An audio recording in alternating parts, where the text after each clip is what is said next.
Oh yeah, this mutton is so good. Oh man, that's some good mutton. Wow. Oh guys, oh hey, how you doing there? Welcome back to the Intricate Effect server. This is one Fred Jones. So as you guys can tell, we have mutton. So we must have updated. We're currently running 14W28B. Just put it on today. Everything seems to be working well. So yeah, I think we're gonna keep it. Unless we run into some major problems, we'll have to go back to the 21B. But before we get really started on the episode today, I want to check on a few things. So we got the cactus, cleaned that up earlier. And then I want to go check on this guy over here. I did steal some wheat from him, but I want to show you guys how he's doing. Had to get some wheat to breed some sheep. Not too shabby, not too shabby. I think that's going to work out pretty well. Again, if we need more, we can also put in another layer and double our production. So that's pretty cool, pretty cool. Had a villager go missing. Had a villager go missing. Now, I witnessed the first death of the first villager over here, and it was because I didn't have any protection for the villager. Like, he was standing, oops. He was standing right inside this door right here, and a zombie came up and killed him through the door. I can't figure out how this guy died. I wasn't here when it happened. Marvin may have been, but he hasn't said anything, so we need to get another villager.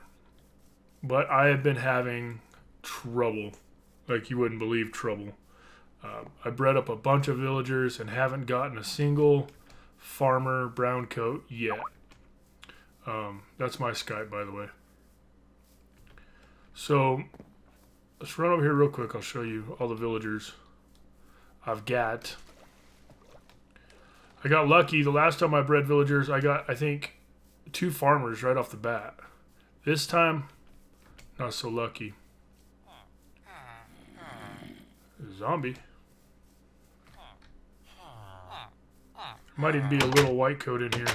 But look, 1, 2, 3 white coats. Now he grew up. These are librarian, librarian, librarian. This guy's a leather worker. And we got our 2 clerics. We are at our limit of 6 villagers, so I got to do something with these guys and get back to breeding villagers so I can replace that guy. But that's not what we're doing today. We're going to work on the dual blaze farm. I want to get a potion machine set up over there because you have to use potions to kill those blaze. Unless they've changed something in this newest snapshot, which is something that we can check out. These guys haven't been doing anything in Skype all day, and I press the record button and 6 freaking messages come through. Okay. I'm going to get over there and we'll get started working on that potion machine. And I'll also mute my Skype and we'll get that thing built. We are here at the beautiful dual blaze spawner.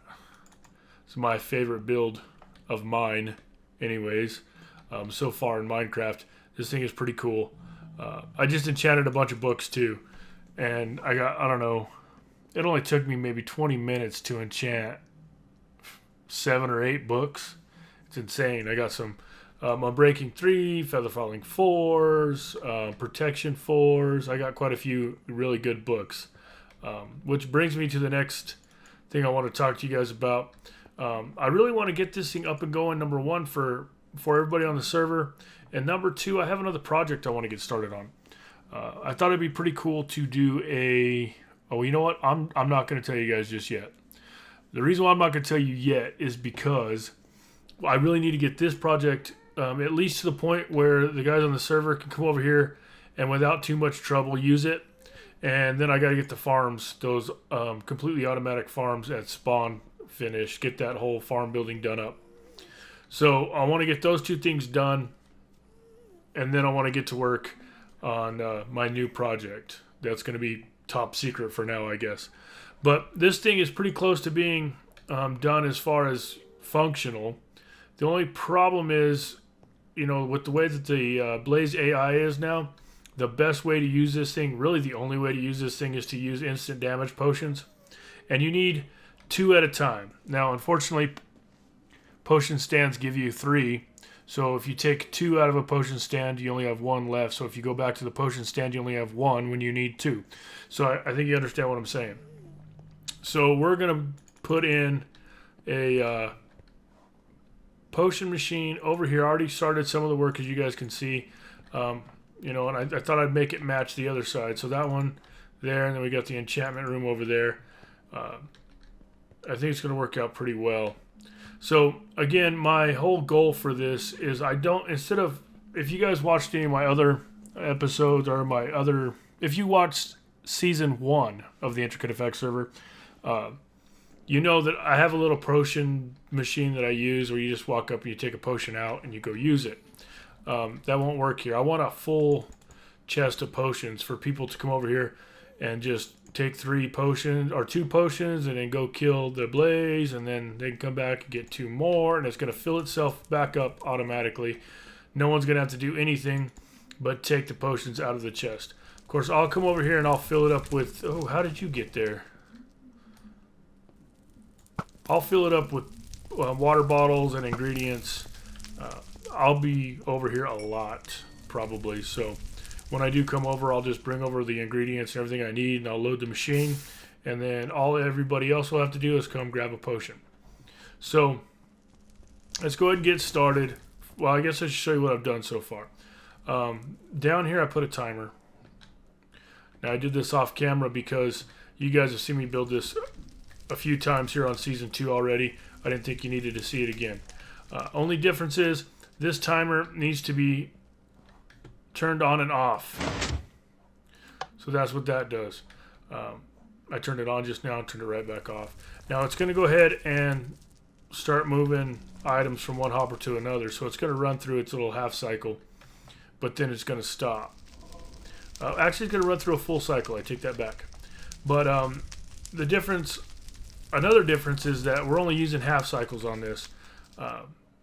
So when this thing cycles over, it's going to send a signal up to our brewing machine. And then that signal is going to stay on until that whole half cycle's over. And then it will shut off. You know what I mean? So I'll show you exactly how it's going to work. Let me go ahead and get started, though. This is where the signal comes up from our timer. And this is where the signal going down to the timer to shut the timer off is. Got everything I need right here. So we're going to need that first and foremost. We're going to need one of those. Let's just grab it all. Everything except for the ingredients. We don't need the ingredients right now. So first thing we're going to do is right here where our signal comes up from the timer, we're going to put a block there. And then let's get some of this stuff off the bar we don't really need right now. Put that there, that there, that there. All right. So put a torch right there, and this is actually what is going to control the hoppers. You're going to have a hopper pulling items out of the brew stand, and then you're going to have a hopper loading the brew stand. So that one controls the one that loads, and this one's going to control the one that unloads. Now, whenever this block is powered, this block will not be, and vice versa, and it should work out pretty well. So let's go ahead and get some chests.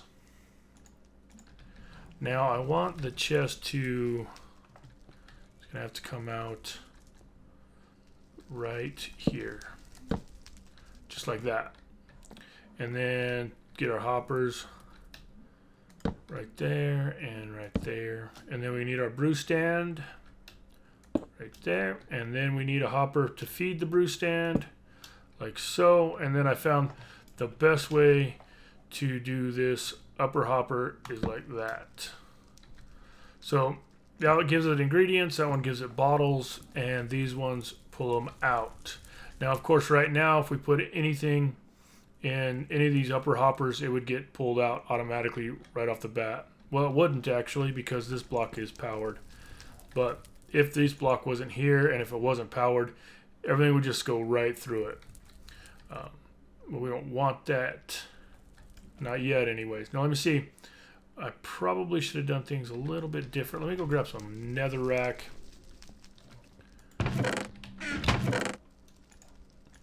Help us put in a few things. We're gonna want right there where that netherrack is. We're gonna want a dropper and one right here on the inside as well. So let's put something to place them against. Okay, so we want to place one there and there. Now this is a similar design to what I've done before,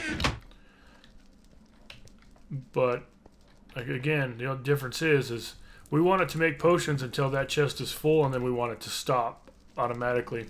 And then if someone takes 3 potions out or 4 potions out, I want it to brew another batch automatically. So that's the whole goal here. I have kind of found a slight flaw in this design, but it's not that big of a deal, and I'm actually kind of curious if it isn't a what do I want to do here? Let's put one right there. I'm kind of curious if it isn't a snapshot thing, but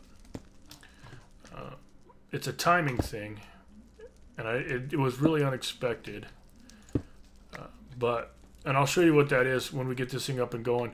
I want to get it up and going as quickly as possible. That way I can show you what's going on. All right, so that's that.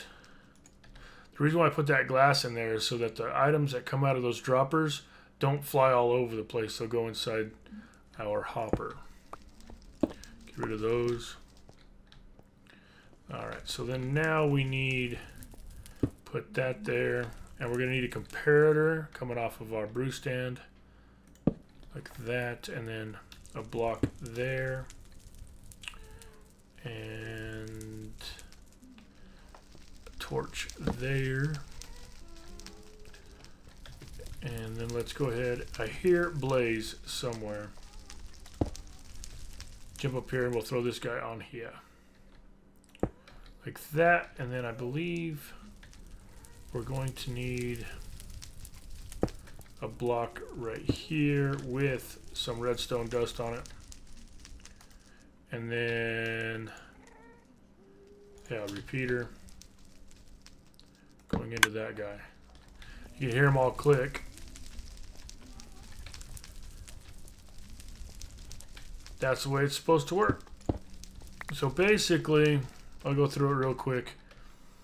Whenever this brew stand empties, it will unpower that comparator, powering everything else, putting one ingredient out of each one of these droppers into our hopper. And if we put them in the right order, they will brew in the correct order. So what else we need to do here? Let's grab more netherrack. And we're going to throw down a double chest on top of this hopper so that we can fill it full of water bottles. So water bottles come in there. I've said this before, so on and so forth. Let's see, what else do we need to do? We need to come over here, I think. Let's look. Nope, I think that's all we need to do. We do need to run our comparator off of this chest. Comparator and then redstone. We need to run it down like so, and then we'll go down here. Now some of this out here is no, I thought it was exposed. I guess I cleaned it up. I was gonna say this down here is kind of exposed. I need to clean it up still, but no. Let's put in a repeater right there. Okay, so that will shut our timer off whenever this chest gets full. And I could have ran it differently, of course. I could put a comparator in. I mean, not a comparator, but a repeater anywhere in this line to make it to where it turns on when there's less items in the chest. But we want it to get pretty dang full before it shuts off. Now, I've got some water bottles right here. Let's go ahead and throw them in this chest just for fun. So yeah, it doesn't even quite make it. That's where it stops right there. So how full are we? We're not really that full, but double that and add a little more, and that is when the hopper timer will shut off down there. So we got that, and we've got that. Let's go ahead and fill this guy up. Our hoppers are locked right now because of the position that the timer is in. So we're not pulling in any water bottles. See, it just pulled some in. Okay, let's go get some. I got some in my ender chest as well. Grab these guys.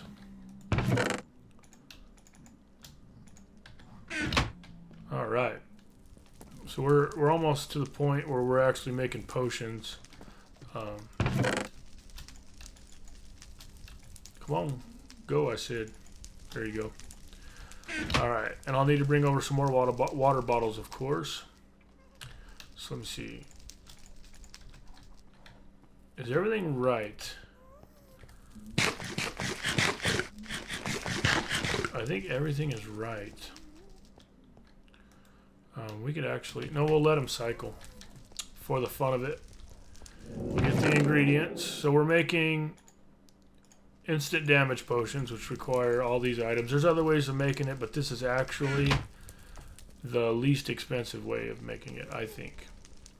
So in this one, I think we want to put nether wart. And that one, I think we want to put spider eyes. This one I want to put fermented spider eyes, and this one we want to put gunpowder. If you put them in differently, they'll come out in different order, and we don't want that. So they just went off, okay, and there's a piece of netherrack in there. It's going to mess everything up. Move this over, move that over. That is the correct order, though, because what's going to happen here is whenever that hopper timer cycles again, this nether wart right here is going to drop into the brew stand. And then if you look up there, you can see there's still a spider eye hanging out, and there should be some gunpowder. Yep, gunpowder hanging out. That spider eye will actually drop right into this spot right here. So it'll go nether wart, spider eye, fermented spider eye, gunpowder. And that will give us a splash potion of instant damage. Should. And here's the problem I was talking about. We only had 3 bottles in our brew stand. When this one got depowered, this one powered, right? So I guess if it went the other direction, if this one was the one to get powered and it was powering this one or unpowering this one, it might not pull that extra bottle out, but it does. And I mean, I'm sure I could figure it out. I just need to spend some time working on it. But for right now, I'm just going to have to cycle the extra one back into here. So there we go. That went like that. Spider eye dropped in that spot. Gunpowder dropped in that spot. Perfect. So we can let that thing run. It's going to run until this chest gets mostly full. And then at that point, it's going to shut the timer off and it's not going to do anything. Now, if someone comes up here and they grab, you know, let's say, for example, they're planning on getting a lot of XP, so they grab 4 potions out of there, then the hopper timer will start again, and you'll get potions until we're full again. So it's completely automatic. The only thing I have to do is I have to come load it, and that's no problem. I really dig this thing. I think it's awesome. I'm going to be spending a lot of time over here, and I may even be spending a lot of time over here after the Ender is built, but I don't know. We'll see. So I'm going to let this thing fill up a little bit, and then I'll bring you guys back and show you how it's done. Moment of truth time. Let's see if everything's working the way I want it to. So our chest isn't completely full, but it's enough to shut the timer off. Here, let me show you. This signal goes all the way down to the timers. and is powering the timer off. So let's go ahead and see what happens when we remove 3. By the way, those potions that were in the stand were ready to go. Okay. Cool. So that seems to be working right. Let's go over here, throw these guys back in here. Like that. I cycled some through already, as you guys can see. All the ingredients are in here like they're supposed to be. I think it's working. I think it's going to work out great. As long as we don't end on the wrong cycle, and I don't think we are. I think we're on the right half of the cycle anyways on the timer. So this is kind of the design. I'm trying to figure out what I want to do at the front of this room. I don't know if I like that exactly. I may do something different. If you guys have any ideas, let me know. Anybody on the server got any ideas, definitely let me know. Man, these blaze, they're all over the place. I can hear them all over. But what else did I want to say? Well, I think we got it. You know, thanks for watching. Oh wait, I remember. If you guys noticed, my thumbnails on the last few videos have changed. Those are thanks to my main man, BloodMaster. He that was Sig on Skype just now. He hooked me up with those. Those things are amazing. I want to thank him for that. He's also been giving me a lot of support. The Croatian guys are great. They're awesome. BloodMaster, Scope, Franco. They're all really great guys. I'm really happy to have them on the server. But I wanted to give him, you know, credit for that thumbnail and give him props for being an awesome guy. But I want to thank you guys for watching. And remember, you too can be one of the 5. Just subscribe.